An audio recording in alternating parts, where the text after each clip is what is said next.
Fala aí, meu povo. Bom sábado pra vocês, se você tá assistindo isso depois. Bom depois pra vocês também. Não deu pra sair, Beckler Responde na sexta. Teve um evento da TNT o dia inteiro. E eu cheguei muito cansado. E na quinta ainda tinha tido a festa da firma da TNT. Então não consegui gravar a sexta de manhã. E depois o dia passou por cima de mim. Por isso tá saindo no sabadão. Vocês façam favor de curtir, de se inscrever no canal. Porque vai ser um vídeo respondendo umas 30 perguntas de vocês aqui. Como sempre que vocês mandaram lá no Instagram. Antes de mais nada, eu quero fazer duas coisas. Uma delas é atender a vários pedidos de mostrar pra vocês Ramoncito. Ramonzinho, dá oi pro pessoal. Dá oi pra eles, Ramon. Isso, dá oi. Meu amigo, você tá dando oi pro pessoal? Dá oi pro pessoal.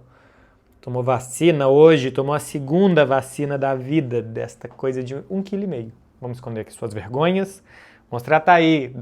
Isso aqui é um apelo daqueles, assim, é quase que uma chantagem para vocês não perderem os vídeos aqui. Vou mostrar um filhote de cachorro, o que mais que vocês querem? Ramoncito já se foi. E a outra coisa é agradecer o Frossar por ter postado uma foto horrível, nossa, um fim de noite, absolutamente doidões, mas é um grande cara o Frossar. Foi pai agora, né? Inclusive, felicidades e saúde para ele e para a família. E um cara incrível como pessoa e como profissional também. Acompanho, sempre que eu quero me informar sobre o Atlético, preciso saber das coisas do Galo, acompanho o canal do Frossar e continua sendo um jornalista daqueles bom demais. A partir de agora, perguntas sendo respondidas aqui. E a primeira era da Manda Gales, ou Manda Gales. Como tá Ramoncito? Mostra ele. Tá mostrado. Manda. Luiz Santos, underline S. O que você acha da polêmica sobre o terceiro mandato da Leila no Palmeiras? Aqui tem mais camadas do que só o terceiro mandato, que é a baixaria da reunião do Conselho Administrativo do Palmeiras, né? Um conselheiro que acho que se chama José Corona, alguma coisa assim, reclamando de uma gestão perdedora e de um time perdedor do Palmeiras. Eu acho este tipo de visão o fim da picada. É por isso que muitos clubes no Brasil são o que são. Porque quando ficam em segundo, acham que é uma gestão perdedora, um clube perdedor e que tudo tem que mudar. Primeiro que é meio que uma falta de educação dele, uma reunião de conselho falar isso, você não está agregando nada e não está melhorando o clube em nada. Segundo que a Leila está certa, que é um pouco... Ela usou o termo covarde, acho que dá para ir por aí, de falar e depois não querer ouvir, né? Ele não quis ouvir a réplica da presidente do Palmeiras. E terceiro que foi vazado o áudio dessa reunião do Palmeiras e a gente teve ainda uma outra parte da reunião que a Leila falava que perdeu a Libertadores porque não deu um chute a gol. O Pulgar poderia ter sido expulso? Poderia ter sido expulso, até deveria, mas ainda assim aquilo ali foi aos 15 do primeiro tempo e o Palmeiras depois não chutou a gol. Então me parece que a Leila, ela sabe o que está acontecendo. Que o Palmeiras foi bem no ano, foi segundo colocado do Campeonato Brasileiro com a maior pontuação de um vice, foi vice da Libertadores, isso é bom. Porque mostra que você está no caminho certo, mas também mostra que se você chega numa final e não chuta no gol, que você precisa melhorar.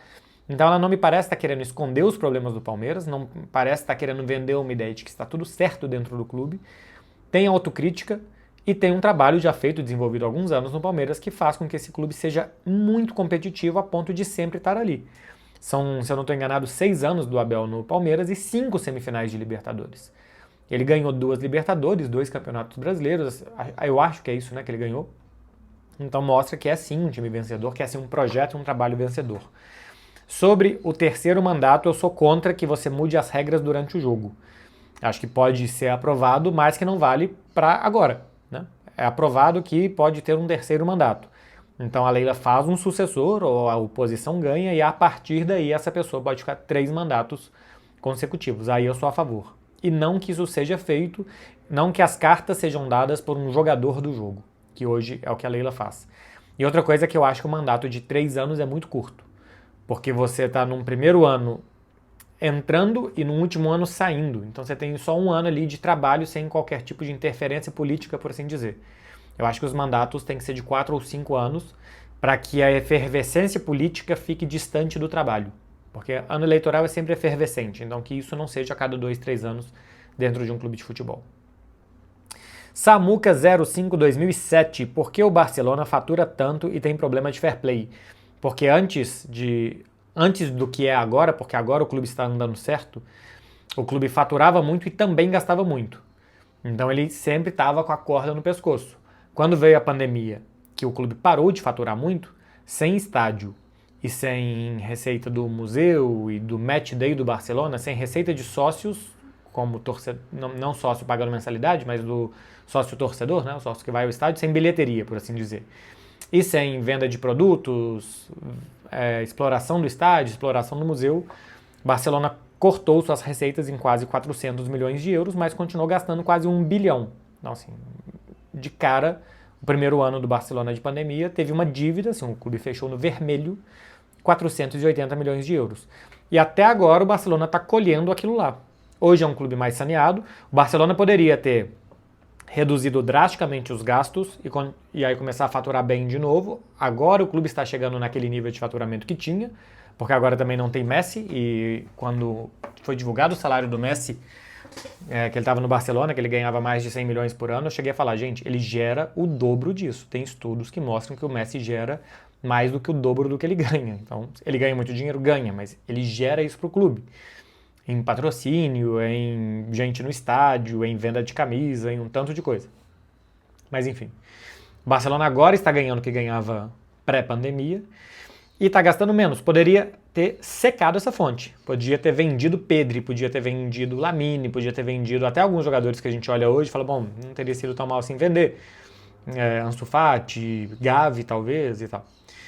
Mas o fato é que manteve os jogadores, então você manteve algum custo alto, e isso, então as suas receitas eram altas, mas o seu custo não era tão baixo assim. Então o Barcelona foi escalonando até chegar agora, em 2026, numa situação de poder zerar e poder ter finalmente a regra de 1 para 1 dentro do fair play. Mas basicamente, o que você me perguntou, o clube ainda está colhendo o que ele plantou e ainda está sofrendo efeitos da pandemia lá de trás. Y Guilherme X.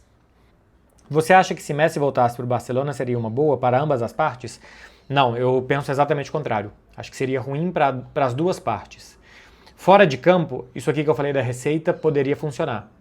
Barcelona, se Messi volta e você coloca uma camisa Messi 10 de novo, ia vender como água. E eu sei que existe um certo preconceito ou uma corrente que diz que venda de camisa não paga jogador e tal, esse tipo de coisa.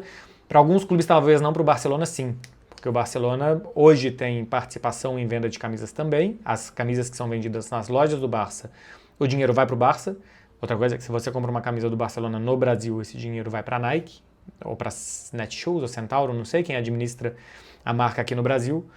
Mas venda de camisa no Camp Nou, 100 euros cada camisa. Volta do Messi, você ia vender 1 zilhão de camisas e ia ganhar muito dinheiro. Então fora de campo seria uma boa. Dentro de campo, se vocês veem o Messi jogar no Inter Miami, dá para perceber que ele já não joga numa rotação de Messi, assim, que não era alta, mas que era muito eficaz com a bola no pé, e por mais que ele tenha ótimos números no Inter Miami, ótimos, se você vê os jogos, em velocidade não consegue mais como antes, em 1 contra 1 também não, às vezes é muito facilmente desmarcado quando vai tentar algum drible, porque a vida é assim, porque o tempo passa para todo mundo. Então eu acho que geraria uma frustração no torcedor que esperaria aquele Messi de 2011, 2015, 2019, e não é mais aquele Messi, geraria uma frustração muito grande nele, porque o que ele é como entidade, a gente veria que ele é um terráqueo que envelhece, e também pro Barcelona, se você tem um Messi e não colocar para jogar é muito difícil, colocaria ele para jogar e eu acho que tiraria um pouco do que é o time hoje. Então acho que não seria futebolisticamente bom para nenhuma das duas partes. Institucionalmente eu diria que é bom pro Barça.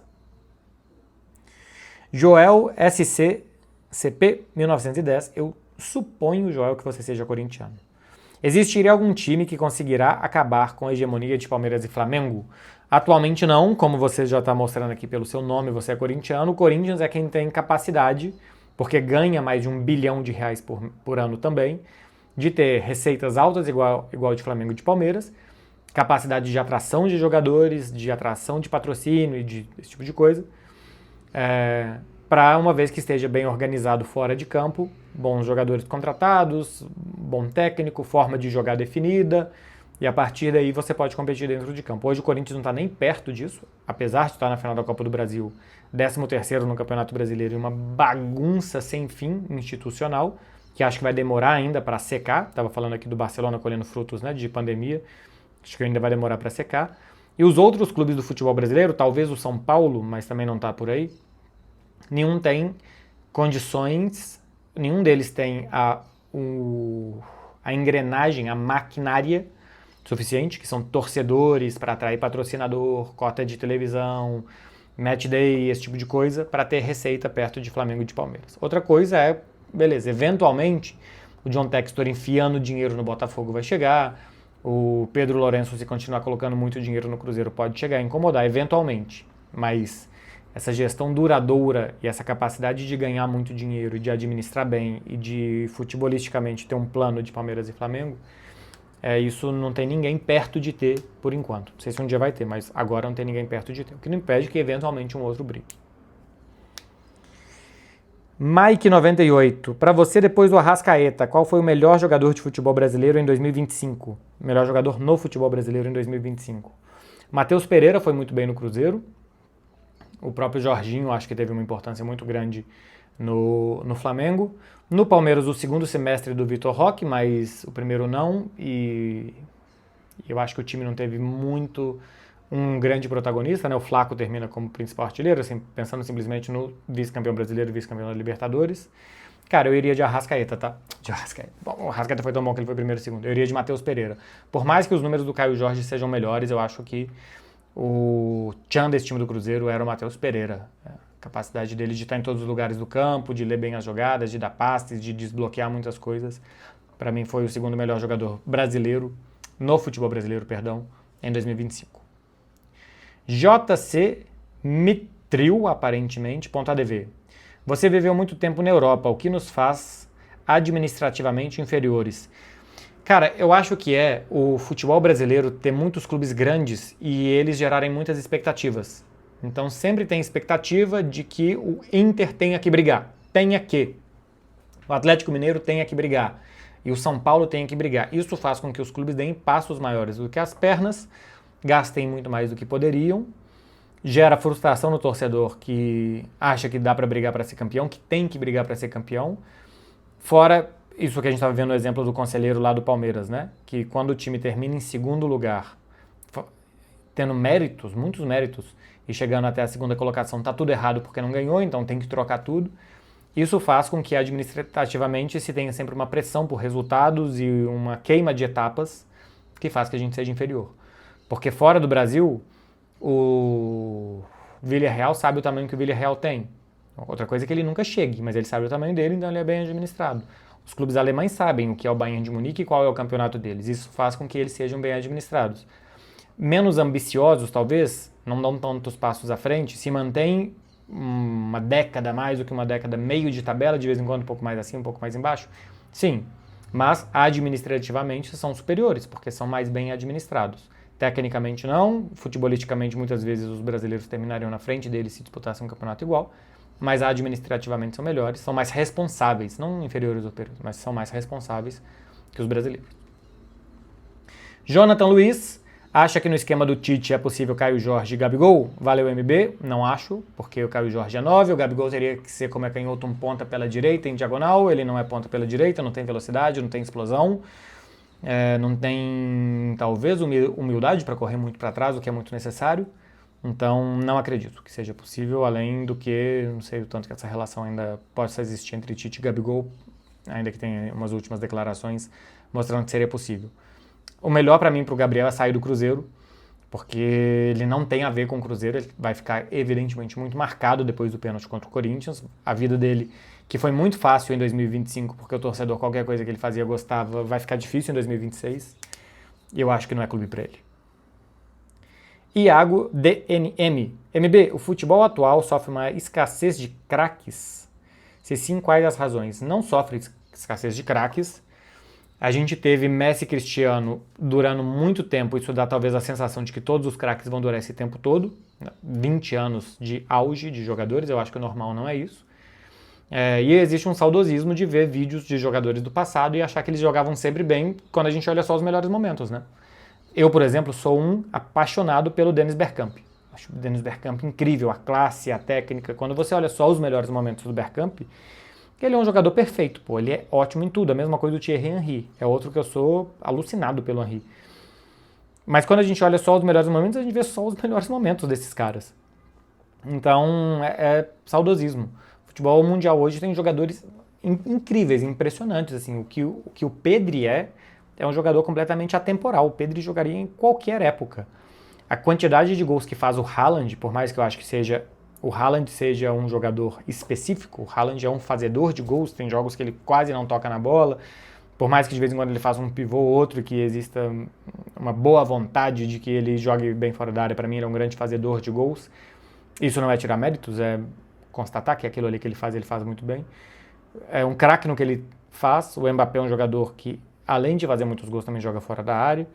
Enfim, isso porque eu citei aqui 3, mas tem 1 milhão desses. Harry Kane, que joga em muitas posições, o Kimmich, que joga bem todos os anos. Então, tem muitos jogadores excelentes hoje em dia. Antigamente também tinha. E é isso.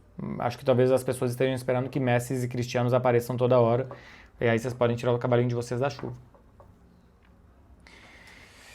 Barzotto Murilo, qual a sua opinião sobre a Copa Sul-Sudeste? Acho excelente, acho muito bom que você preencha o calendário de clubes que jogariam pouco e que se tem uma boa vontade de preencher calendário de clubes que basicamente jogariam só os campeonatos estaduais. Acho muito bom a Sul-Sudeste, a Nordeste, a Copa Norte, enfim, todas as copas regionais que serão implementadas no Brasil.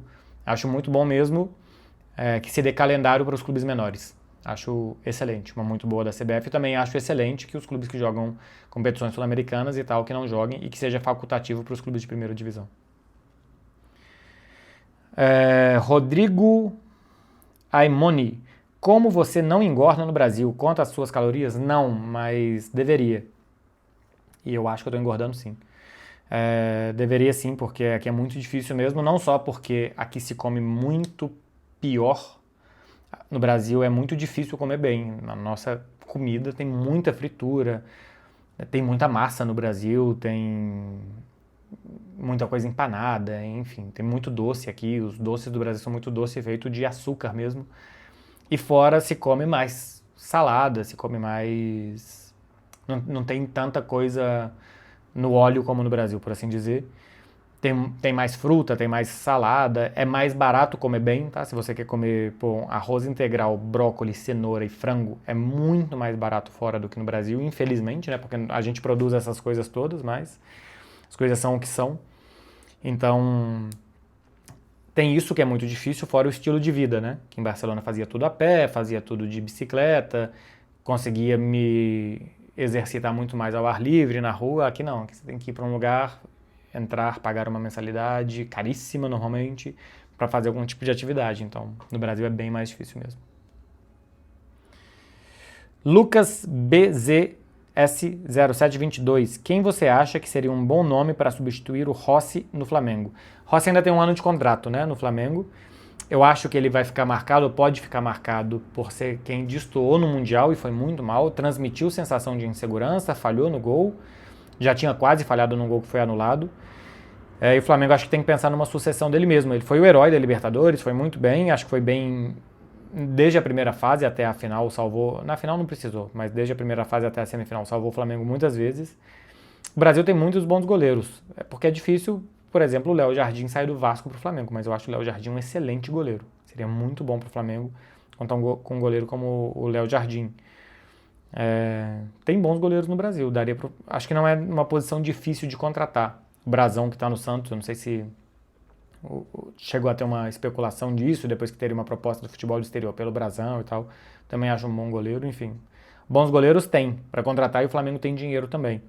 Mas eu acho que o Rossi, se ele não ficar irremediavelmente marcado pela torcida do Flamengo, ainda tem 1 ano até fazer essa sucessão.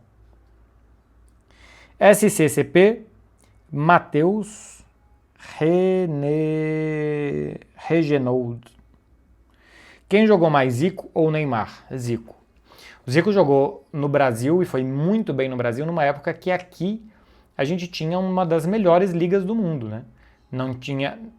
Nos anos 80 começou a ter um pouco mais de abertura para a saída de jogadores, muitos brasileiros, inclusive o Zico, ia para a Itália, né, que se tornou depois a melhor liga, mas era um momento do futebol que na Espanha basicamente só se jogavam os espanhóis, que na França só os franceses, que na Inglaterra só os ingleses, que na Itália só os italianos, na Alemanha só os alemães, e no Brasil os brasileiros.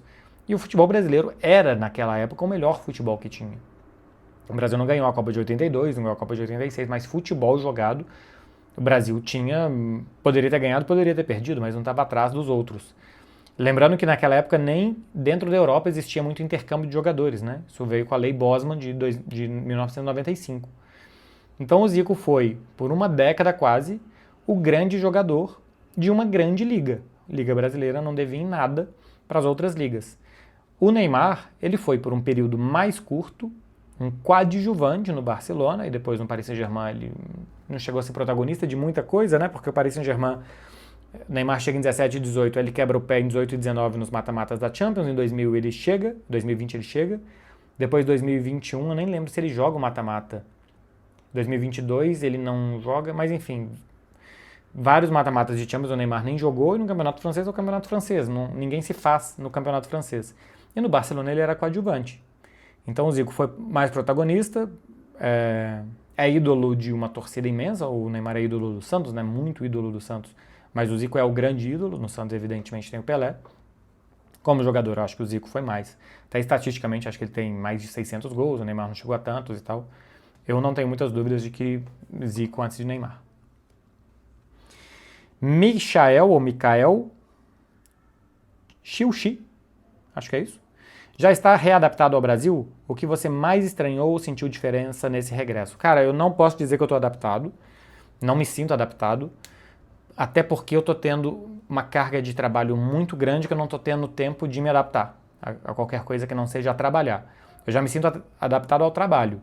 Me familiarizei ao futebol brasileiro, aos jogadores, aos times e tal, esse tipo de coisa que eu acompanhava muito de longe, eu tive que sair correndo atrás, né, para aprender como é que os times jogam, esse tipo de coisa, eu não tinha obrigação de saber, e eu via futebol brasileiro só quando eu queria.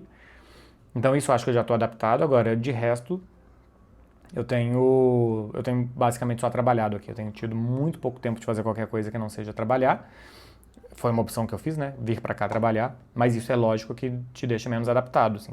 Eu não consegui desde que eu cheguei para Belo Horizonte. Eu vou agora, no Natal, por 3 dias. Então, talvez o que eu mais estranhei ou senti diferença nesse regresso é a imensa perda de qualidade de vida, né? Assim, a capacidade que em Barcelona eu tinha de ter mais tempo, não só para aproveitar as minhas coisas, como para me dedicar a qualquer outra coisa que não fosse ao trabalho, isso é o que eu mais estou sentindo. Assim. Ou eu sinto que eu estou trabalhando muito, ou que eu estou exausto de trabalhar. Então eu não tenho ou tempo ou energia para fazer nada mais. Então, se isso é adaptação, eu estou adaptado. Mas eu acho que isso não é adaptação, porque a adaptação é o equilíbrio, né? Bom, agora que já chegamos num ponto de equilíbrio, isso eu não estou sentindo. Ilan Andrews. Tirando Barcelona, qual a melhor cidade da Europa para se viver? Eu peguei essa pergunta esquecendo do tirando Barcelona, porque é Barcelona. Cara, eu só vivi em Barcelona, Ilan, então eu não posso te falar das outras. Eu acho que Barcelona é a melhor porque ela tem um clima que é bom, porque é o clima europeu, não faz tanto calor e não faz tanto frio, não chove tanto igual em outras cidades, então assim, ela é um equilíbrio disso tudo. Ela não é uma cidade grande, é uma cidade que não chega a 2 milhões de habitantes. A maior parte dela é plana, ela é uma cidade que não vai crescer muito mais, porque ela tem 2 montanhas que tapam os seus limites e o mar que tapa outro limite, então é uma cidade que também não vai crescer. É uma cidade mais barata do que várias outras, é mais barata do que Londres, do que Paris, do que Berlim, Munique, então, Milão é mais barata do que todas essas.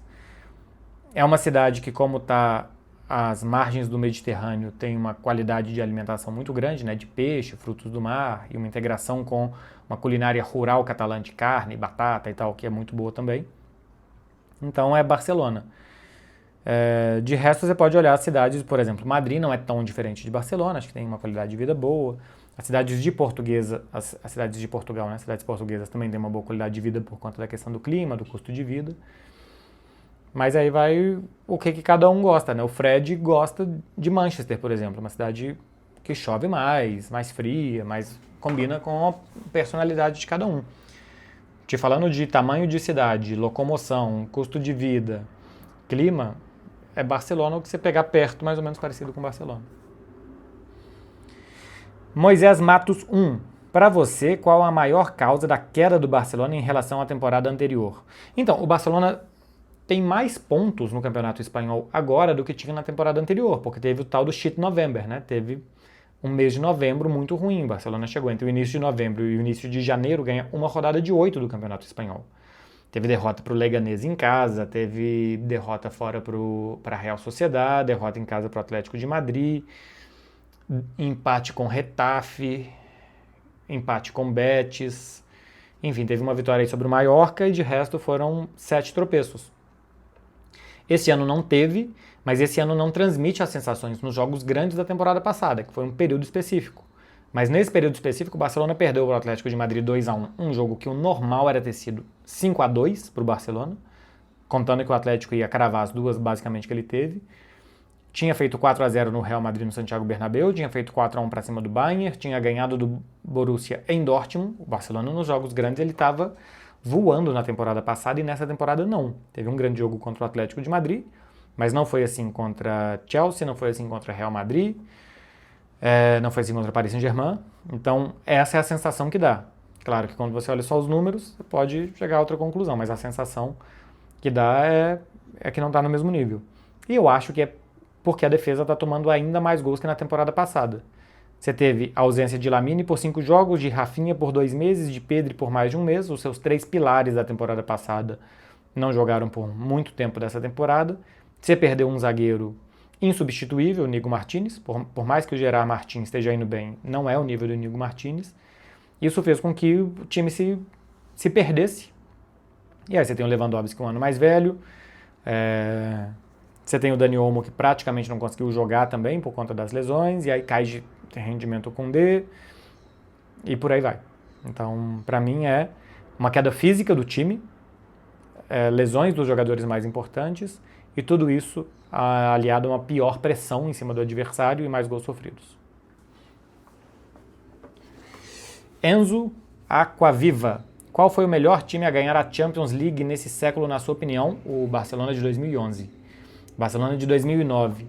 Começa algo novo no futebol, quase, porque os conceitos já estavam, mas a capacidade de executar do Barcelona, do Guardiola, de girar a bola muito rápido, de pressionar muito alto, de confundir o adversário com posições como o do falso 9, que nem se utilizava, aquilo ali começou em 2008 e 2009. E aquilo ali melhorou até 2011, que para mim é a última grande temporada do Guardiola, de 2012 já é um pouco abaixo, quando o Barcelona ganha, e o próprio, foi o Ferguson que disse, ou alguém daquele Manchester United disse, de 2011, que o time foi humilhado pelo Barcelona. Acho que vai mais ou menos por aí mesmo. Então, o de 2011 é o melhor time do século e é aquele trabalho do Guardiola que acho que faz com que o futebol caminhe para o que ele é hoje. Ou muitos times querendo posse de bola, jogo de posição, ou os times que foram depois se adaptando a um contra isso, né? Quase que isso virou a cultura e um contra-cultura de se adaptar a esse tipo de jogo que foi, não sei se nasceu, mas que cresceu com aquele Barcelona de 2009 e de 2011. Leonardo F. Coelho. Estou na Espanha. Pode aconselhar algum prato típico? Sou alérgico a frutos do mar. Cara, croquetas, jamón. Não meu cachorro, por favor. Mas croquetas, jamón.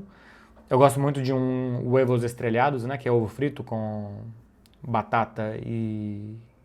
ou jamón, ou linguiça, alguma coisa assim.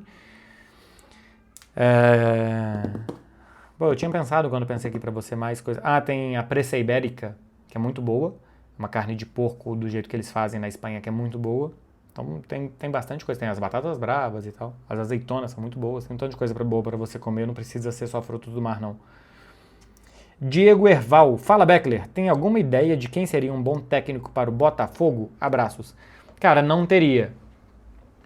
Eu peguei essa pergunta sem ter a resposta, mas só para falar um pouco do Botafogo, que é incrível como nada dura na mão do Textor, né? Agora é um problema do Davi Ancelotti com um preparador físico que é demitido e tal, mas o time estava melhorando no final da temporada. Mas é isso, o Botafogo está sempre recomeçando. O Botafogo do John Textor está sempre recomeçando, é sempre muito tiro curto, isso é muito prejudicial, porque isso faz com que o clube, constantemente ande 2 casinhas para trás e esteja vendo Flamengo e Palmeiras andar casinhas para frente. Então, não sei quem seria um bom técnico, mas parar de demitir técnico, ter alguma estabilidade, certamente seria uma boa para o Botafogo. Alex BGG, uma pergunta que muita gente fez, hein? O que acha do Pessolano no Inter? Eu acho muito interessante. Eu vi bastante do Pessolano no Cruzeiro na Série B e no Valladolid no tempo que ele ficou lá. Ele sempre trabalhou bem com elencos limitados, por assim dizer. O Cruzeiro que ganha a Série B com folga não era um time para ganhar a Série B com folga, era um time para subir no limitizaço. Ganha com folga. E depois, em 2023, ele fica já acordado, queria sair, só até acabar o campeonato estadual, não é um bom campeonato estadual. E no Valladolid, ele chega com um time quase rebaixado, faz um bom trabalho, mas que não é o suficiente para impedir o rebaixamento. Sobe também com um time bem limitado, por conta dessas coisas de fair play e da política que tinha os clubes do Ronaldo, né, de ter muito pé no chão, de trabalhar muito mais infraestrutura, quase que departamento de futebol, de investimentos no. Começa a primeira divisão na temporada 23-24, ou é 23-24, né? 24-25, a temporada passada. Começa a temporada passada com um time de Série B, basicamente, jogando a primeira divisão, então que era muito difícil, tem algumas goleadas, ele é demitido. No Inter, com mais material humano, eu tô curioso para ver, porque é um técnico que mostrou, com menos, o que ele pode fazer muito bem.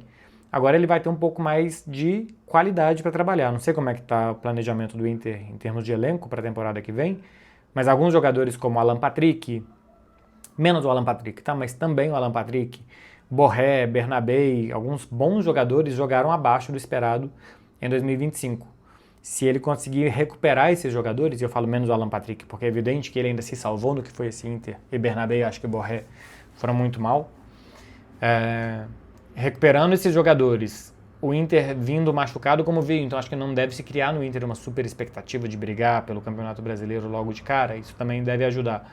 Eu acho que é um técnico com bons conceitos, com boas ideias, com muito trabalho, que explica bem as coisas para o torcedor, que acho que vai se chocar muito com a imprensa de Porto Alegre, porque é da personalidade do Pessolano, mas é um muito bom entendedor. Então, torço para que dê certo, torço por ele, conheço pessoalmente o Pessolano e é uma boa pessoa também. Então vamos ver, mas acho que é uma boa aposta do Internacional. Oína, como superar a ex? Já tô há 5 semanas muito mal. Oína, 5 semanas é muito pouco. 5 semanas é muito pouco mesmo, é porque você tá vendo de dentro, então para quem tá doendo é muito tempo, né? Para quem tá fazendo prancha, 1 minuto é muito tempo. Quem tá vendo de fora não é nada. Mas quando você olhar com perspectiva, você vai ver que 5 semanas não é nada. E como superar é só fazer as coisas normais, cara. Não tem que fazer nada de diferente para que as coisas... Assim, para que as coisas aconteçam. O que é fazer diferente? Não é que você tem que ficar olhando a rede social dela o tempo inteiro, tentando falar com ela, tentando se martirizar. Aceita que acabou e faz suas coisas. Acorda de manhã, toma café da manhã, vai estudar, vai trabalhar, faz um esporte, sai com seus amigos, conversa, faz isso tudo doendo, isso tudo sentindo a falta dela, isso tudo achando que tá tudo uma merda. E com o tempo você vai continuar fazendo isso tudo e as coisas vão se acertando. Aí daqui a pouco você vai conhecer uma pessoa legal, aí você vai chamar ela para tomar um vinho, para tomar um banho, para tomar alguma coisa e vamos que vamos para cima. E aí você vai esquecendo aos poucos. Aos poucos e tal, 5 semanas, daqui a pouco vão ser 6, 7, 8, 10 e você vai ver que isso vai ficando para trás. Sempre fica, para todo mundo fica. A gente projeta que as pessoas são insubstituíveis, que elas são a única, não é? Tem bilhões de pessoas no mundo. Simplesmente você se envolveu ali naquele momento, daqui a pouco você vai mudar, o que você acha do mundo vai mudar e tal. Você vai achar outra pessoa que você também vai achar muito especial, depois você vai terminar com essa também vai ficar muito mal. A vida é assim. GB_SZ_064. Acha que o Unai Emery é um bom nome para substituir Xabi no Real Madrid? Cara, eu acho muito bom, tá? A dúvida com o Unai Emery é só que ele vai melhor em times, transformando times medianos em times muito bons, do que quando ele teve chance em PSG e Arsenal de dar esse passo à frente em times muito bons, ele não conseguiu. Nos dois clubes eu acho que ele decepcionou em termos de resultado e de desempenho e de futebol jogado. Isso acho que faz com que ele dificilmente entre de novo na roda dos grandes clubes. Mas o que ele fez no Villarreal, nas 2 passagens por lá, e o que ele está fazendo no Aston Villa, pega times de 7º, 8º lugar e tal, e transforma em times de Champions League, chegou em semifinal de Champions League com o Villarreal, com o Aston Villa foi muito bem temporada passada e está indo muito bem de novo. Tem um estilo de jogo que eu acho que casa mais com o Real Madrid, com esse elenco que o Real Madrid tem, de se defender muito bem, de transições muito rápidas, de marcar muitas vezes em cima e não permitir que o adversário chegue, mas normalmente marcar um pouco mais atrás. Futebol muito agressivo, muito rápido. eu acho que casa bem com o elenco do Real Madrid. Acho sim que seria uma boa. A questão é isso, né, do desempenho dele em grandes clubes. Gabriel Kufner. Eu tô com medo que o Lamine não seja o astro que achávamos que ele seria. E você? A questão é que você achava que ele seria, né? Se vocês estão achando que o Lamine será o Messi, eu disse desde o primeiro dia que acho que não. Porque ninguém é. Ninguém dura 15, 20 anos jogando no nível que o Messi jogou. Então tem que talvez aceitar que os jogadores que vão aparecer a partir de agora, eles vão ter os seus altos e baixos. O Mbappé, quando tinha 18 anos, já tinha aparecido muito bem no Mônaco e tal, mas ele teve temporadas assim no Paris Saint-Germain. Teve muitas vezes que o Neymar foi o protagonista daquele time e o Mbappé não. Quando o Neymar está machucado em 17, 18 e 18, 19, o Mbappé não consegue naqueles jogos com o Real Madrid, depois aquela virada que o Manchester United faz em cima do PSG, o Mbappé não consegue minimamente carregar o Manchester United. E é um jogador que a gente está vendo aí, completou agora 27 anos, está completando hoje, se eu não me engano, dia 20 de dezembro, 27 anos. E a gente está vendo o jogadoraço que ele é. Não sei se o Lamine um dia vai ser o Mbappé, mas assim, o Mbappé com 18, 19, 20 anos também teve muitos altos e baixos. O Lamine tem 18 anos recém-completados. Ou você estava achando que ele seria o Pelé ou o Messi, mas se você não achar isso, se você acha que ele é um muito bom jogador e que com 17, 18 anos você vai ser inconstante, de vez em quando o futebol vai parecer menos legal do que o mundo fora do futebol, isso é normal, absolutamente normal. Além de tudo, teve uma pubalgia que não sei se está totalmente recuperado ou não. Daqui a pouco o jogo dele fica manjado, ele tem que arrumar outras coisas. No início ele só driblava para um lado, agora ele dribla para os dois, evoluindo nas finalizações. Ele está participando de mais gols essa temporada que a temporada passada, então para mim ele está num caminho para ser um grande jogador, no caminho. O problema é você colocar no plural o astro que achávamos que ele seria. Eu acho que ele é um jogador em evolução. Talvez eu hype menos do que os outros, então eu tenha mais pés no chão e ele está mostrando que ele é um jogador pra gente ter pé no chão. Delgas95. O que te faz levantar da cama? Você se considera um cara ambicioso? Considero ambicioso, sim, porque ambicioso, mas também assim, realista, né? Porque ambição demais acho que também faz mal, porque a gente gera expectativa demais e depois fica frustrado quando não chega. Então acho que eu sou ambicioso dentro do que eu acho realístico de conseguir. Tem algumas coisas que eu consegui que eu nem imaginava. Ser colunista da Folha de São Paulo, ser comentarista importante na TNT Esportes, então eu nem achava que essas coisas eram pra mim. E foram. Mas o que faz a gente levantar da cama e trabalhar e tentar as coisas é necessidade. Ou necessidade financeira, ou necessidade de satisfação pessoal, ou necessidade de qualquer coisa, assim. Eu acho que as pessoas complicam demais coisas simples, sabe? O que te motiva? Cara, necessidade motiva. Necessidade de trabalhar, de melhorar na vida, de melhorar como pessoa. A gente tem necessidade, só isso. Tanto que se pudesse ter todo o dinheiro do mundo, seria um problema. Tem muita gente que tem dinheiro que não acaba mais e que não deixa de trabalhar. Por quê? Porque você precisa ter alguma coisa para fazer, você precisa ter um propósito, você precisa ter mais do que dinheiro. E quando eu falo necessidade é isso, né? Necessidade financeira também, mas necessidade de ter algo que eu queira buscar atingir. Nem que seja todo dia ser melhor, pô. Eu tenho necessidade de cumprir a minha agenda de trabalho, mas eu também sinto que eu tenho necessidade de comentar melhor, de explicar melhor as coisas, de entender melhor alguns temas, alguns assuntos e tal. Então é só necessidade. Se não precisasse, não faria. Faria pior. Não iria todo dia, não levantaria todo dia, faria de qualquer jeito. Então a necessidade é o que impulsiona a gente e para mim é só isso. Juan.0420. Julian Álvares seria o melhor investimento do Barça? Acho que sim. Ele, para mim, não sei se o melhor investimento, tá? Assim, a palavra investimento aqui talvez confunda, mas para mim ele é o melhor nome para o Barcelona. Por característica de jogo, é um centroavante que te garante gols, mas que também te garante jogadas, que sai da área, que abre espaço, que é capaz de jogar no espaço curto e no espaço longo, que é capaz de ajudar os meio-campistas, que é capaz de ir para a ponta para que um ponta entre em diagonal. Acho que a capacidade de mobilidade do Julian Álvares, de bola parada nas cobranças de falta, de atacar em espaço curto, em espaço longo e tal, e tudo isso com muita efetividade, para mim, por características, é bem o que precisa o Barcelona.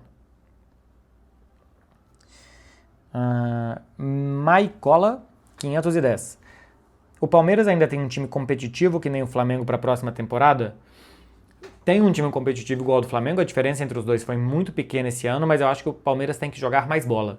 O Palmeiras tem que se incomodar mais de jogar mal como ele joga muitas vezes. O Flamengo acho que é um time que tenta propor mais, jogar mais no ataque, dominar mais os seus adversários. E o Palmeiras, eu acho que por característica do seu treinador, não tem tanto essa característica. Algumas semanas desse ano, ele jogou bem, depois da lesão do Lucas Evangelista, ele piorou de novo. E piorar o que é? Bola pra frente, tentar um rebote, uma corrida do atacante, pouco mais do que isso. Mas a gente viu jogadores como Felipe Anderson, Renato Veiga, Maurício, Sousa, bons jogadores de bola no pé, vendo a bola passar por cima deles. Então faz pouco sentido você ter esses bons jogadores e não colocar a bola no chão para jogar. Eu acho que isso é o que o Palmeiras precisa melhorar para dar o passo à frente, para brigar sempre com o Flamengo, porque hoje eu também vejo o Flamengo acima do Palmeiras. Acho que esse é o passo para 2026. Zeca Luiz Jaime 7. MB, dos 3 Ronaldos, quem é ou foi o melhor? O melhor, para mim, é o Ronaldo Fenômeno. Melhor. Pela capacidade que ele tinha de explosão, de jogadas individuais, de gol, de quase tudo, porque a jogada aérea não era muito a dele. Para mim, ele foi o melhor de todos. O mais completo talvez seja o Cristiano Ronaldo, né? Primeiro porque não se lesionou, longevidade, isso também faz diferença. A força, finalização com as 2 pernas, a impulsão para cabecear, esse tipo de coisa. Acho que ele tem mais, se for pegar todos os atributos, ele tem mais do que os outros dois, especialmente o físico. Se o Ronaldinho e o Ronaldo tivessem a concentração e a vontade do Cristiano Ronaldo, e aqui é para colocar todo o mérito no Cristiano Ronaldo, porque isso faz diferença para ficar 20 anos no auge, e também tivessem físico, né? Porque o Ronaldo não teve culpa do joelho dele estourar, acho que era simplesmente uma coisa de como o corpo dele era, né? E ainda tem isso de que nos anos 90 ele saiu muito franzino do futebol brasileiro e na Europa fortaleceram muito ele, isso sobrecarregou os joelhos dele. Então também teve isso na carreira do Ronaldo, que hoje tudo é mais avançado, que ajudou com que o Cristiano tivesse uma harmonização corporal, por assim dizer, mas um crescimento e fortalecimento mais harmônico do que o do Ronaldo Fenômeno. Então talvez os outros dois pudessem competir com o Cristiano nessa questão de longevidade, coisa que não puderam. E o mais mágico de todos, aquele que transforma jogos, vidas, campeonatos, times, não só com números, é o Ronaldinho. Mas para responder objetivamente qual eu prefiro, é o Ronaldo Fenômeno. Por falar em prefiro, Daniel SCZ _, você prefere choque de cultura ou falha de cobertura? Pô, eu tenho um grande problema com falha de cobertura, que é assistir antes de entrar no ar em algum produto da TV ou meu, e depois não conseguir sair mais dos personagens. Começar a falar igual o craque Daniel e o professor Serginho, e depois não conseguir nem me hidratar durante um programa, porque eu sei que hidratação é um tema perigoso. Cara, mas eu acho que eu prefiro o choque de cultura porque são 4, e os 4 são muito bons. O Raul Schecker e o Leandro Ramos também são muito, muito bons. Tô vendo a série, inclusive. E as sketches eu acho que são ainda melhores, porque na sketch toda frase não tem desperdício. Não tem nenhum desperdício. Toda frase tem alguma coisa. Na série você tem um pouco mais de encenação e tal. E o falha você precisa escrever muito rápido, né? Todo tema, toda semana ali. E são só 2. O choque tem 4. Para mim, choque de cultura. Bruno Jerez. Fala, MB, existe hoje um jogador favorito para a bola de ouro da temporada? Não. Não tem. Nem existe essa discussão hoje. O Rafinha fez a temporada que fez. O Barcelona caiu para a Inter de Milão com um gol aos 50 do segundo tempo, depois da prorrogação. Se não acontece o gol do Acerbi e o Barcelona chega à final da Liga dos Campeões e depois ganha do Paris Saint-Germain, ou seja, um jogo e 1 minuto de diferença, fez com que o Rafinha saísse de quinto para primeiro ou segundo, que o Lamine saísse de segundo para primeiro, que o Pedri saísse de 11º para terceiro ou quarto. Então, os jogadores precisam se manter vivos ali, né, nos seus campeonatos nacionais e na Liga dos Campeões até abril e maio. E em maio, quando tiver 2 semifinais e depois uma final, tudo se decide. Esse ano, como tem Copa do Mundo, é diferente ainda. Mas um ano sem competições como Copa do Mundo, as coisas só se definem quando a Liga dos Campeões é definida. Eu acho que a última pergunta é da Gabriela Melo.m. Como começou sua carreira no jornalismo esportivo? Pergunto isso como dica. Pô, assim, eu estudei jornalismo na PUC Minas. E para mim sempre foi uma coisa muito importante como tática fazer estágios na área. Então eu consegui um estágio na Rádio Inconfidência, sou extremamente grato ao José Augusto Toscano e ao Paulo Azeredo e o pessoal de lá. E depois também na TV Horizonte. Isso fez com que eu aprendesse muito trabalhando na prática e que eu aparecesse tanto para o público como para outros jornalistas. Então isso fez com que eu fizesse networking, que as pessoas conhecessem o meu trabalho e que depois eu fosse tendo oportunidades de trabalho aqui e ali. Aí depois disso eu fui contratado na TV Horizonte, aí eu fiz também networking e tal, aí depois eu fui contratado pela Rádio Globo, depois fui para a Rádio Globo de São Paulo, então para mim é muito importante entrar no meio, começar a trabalhar, mostrar o seu trabalho, que as pessoas te conheçam, que na hora de contratar alguém, de dar alguma oportunidade, de escolher alguém que lembrem de você. Mas só vão lembrar de quem está ali, de quem eles estão vendo fazer e vendo o talento que tem.